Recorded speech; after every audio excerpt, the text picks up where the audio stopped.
啊，各位朋友好，今天呢，我们来说第三个原因。在说第三个原因的时候呢，我看了看前面2课的内容，有位朋友呢一直在强调，叫我说，应该说一说国际音标。那我就想先跟大家说2句国际音标。什么叫国际音标呢？就是我们一般学过英语的人都知道，国际音标是拼写英语的时候用国际音标去读英语的。但实际上呢，所谓国际音标是所有的全世界的语言，包括中国的汉语当中的所有的方言，其实都是可以用国际音标来标的。那么我们现在呢，就跟我们这个课有关的国际音标，我们来看一看。第一个音呢，就是上一次我们说的这个 a。那我在举例的时候呢，说椰子的椰跟那个约定的约这2个音是有这个 a 这个音的。那么这个国际音标呢，实际上就是这么一个音 a。如果我们不用汉语拼音，用国际音标来看这2个普通话的音呢，这个是椰子的椰，后面就有这个音 a。还有一个呢是约定的约，它的国际音标是这样写的，约也是这个音 a， 所以这个字呢，就是它的读音就是读 a。第2个音呢是这个音，这个音呢，我上次跟大家说的时候呢，就是说了它是一个安全的安的普通话的发音，读安的话，上海话的发音呢是那如果要看国际音标呢，就是这个音那么各位朋友，你觉得读这个知道它比较容易呢，还是看着这个音来学这个比较容易？那么各自选取。好，那今天要学的这个音呢，汉字的写法是而这个国际音标呢，英语里有的是那就是说一扇门，英语读 door， 那就是这个音door，就是这个音。那么这个音呢，它的对应的就是普通话当中的凹韵。那如果腰呢，就是一加所以这个音呢是一个单元音，它不是凹。好，那么我们现在看字，这个词我们读好笑，可笑的，很好玩的，好笑，老好笑的，好笑，你不能念成老好笑的，好笑这个字相对就比较容易，因为我们读过英语的人对这个字理解就比较好，容易认啊。这个字读好笑。好，那这个字的发音呢，这个词语的发音呢，普通话是跑到，上海话跑到浪跑步，跑道上跑步。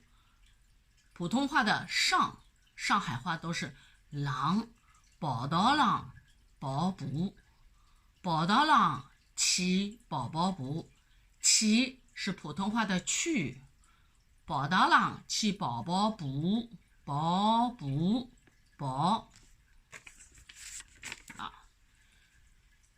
这个词语呢，普通话也有的，念钞票，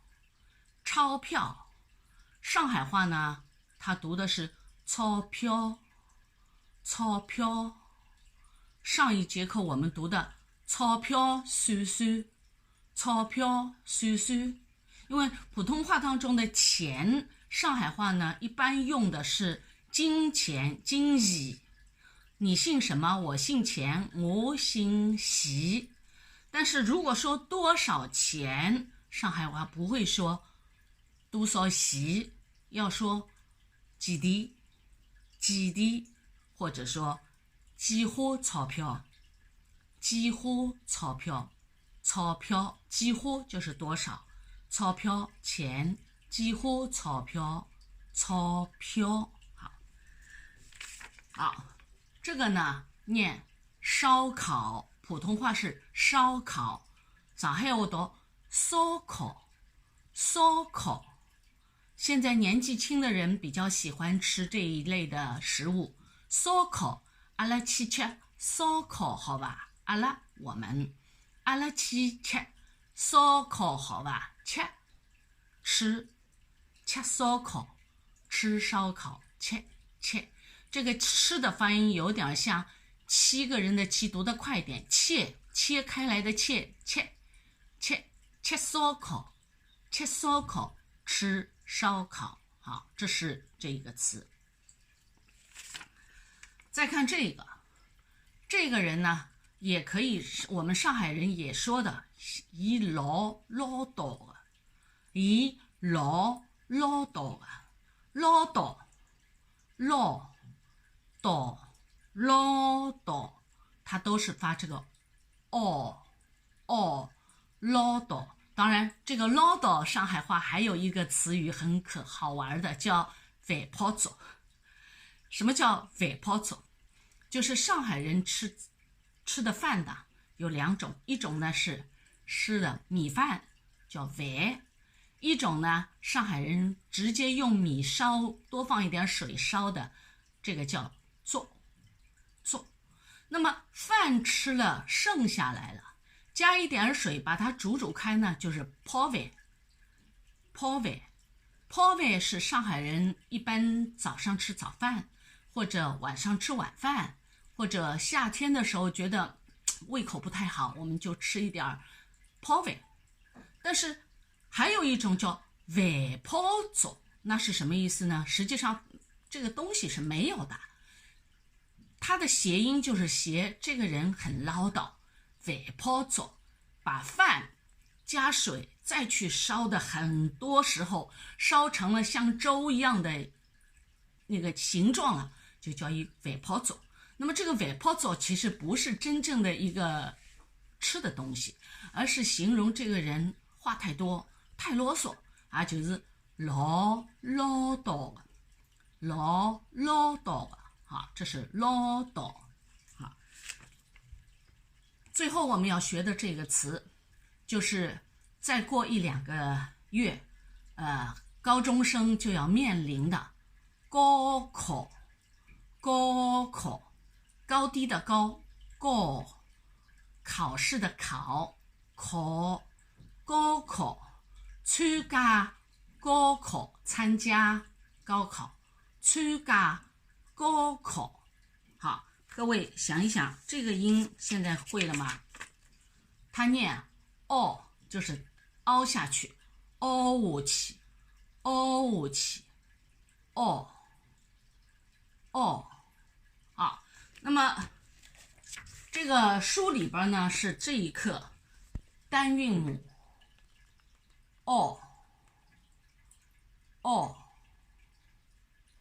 给大家一个上海话的儿歌读一读。上海话的儿歌，这个儿歌呢是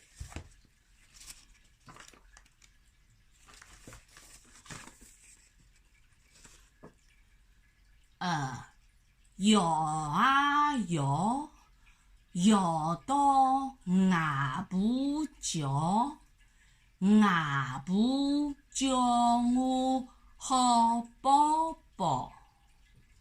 摇啊摇，摇到外婆叫，外婆叫我好宝宝。好，这一课我们学完了。那么这里呢，我要想再跟大家说一个事情，就是前面的2课里边呢，说了一个 a， 说这个 a 它代替了普通话当中的 a 韵和 i 韵，还有小部分的安韵。说到了这个音的时候呢，我们又说到了大部分的安都在这个里面。那么哪些字是读哪些字读有没有规律可以找寻呢？上海人是约定俗成的，从小就是这么说，他也就说惯了。但是如果是新上海人或者对上海话不熟悉的人呢，就搞不清楚了。那我这里呢，推荐大家看这本书。这本书是我去年10月份在上海教育出版社出版的一本《上海方言词语使用手册》。那么这里边呢，一个是按音序排列的，按照英语的那个音序排列，是吧？A B C D 这样排列下去的，所以你只要有这个大致的读音，你就可以查这个字是怎么发音的，这是一个。第二个呢，这本书里面都有音频的，如果你找到了哪个部分，你只要扫2维码，扫到了2维码，你就直接就去扫2维码之后呢，就可以把这一个部分的所有的音频都手机下载下来，而且里面的那个例句和这个词条都有录音的。那我现在最重要的一点是想跟大家说，这本书的还有一个最重要的，对于北方方言的人来说容易可以把它搞清楚的，就是这个附录，就是上海方言和普通话的语音的对照表，也就是说声母它会变成了哪些声母，韵母哪些字会变成了哪些韵母。那么通过这些个对照呢，你就很容易的搞清楚了，那这些个字在上海话里应该念的是这些字母应该在上海话里念成那么这样呢，就大家可以方便大家学习。还有一个呢，就是有一本听听说说上海话的绕口令，这也是我在少儿出版社出的一本，就是小孩子学说绕口令。虽然说是小孩子学说绕口令，其实对大人来说也是学一点绕口令也是不错的。那么这个绕口令呢，里面一共有30个绕口令。那么这个30个绕口令又涵盖了我们所要教学的这些等等的语音。好，今天的课我们就上到这儿，再见。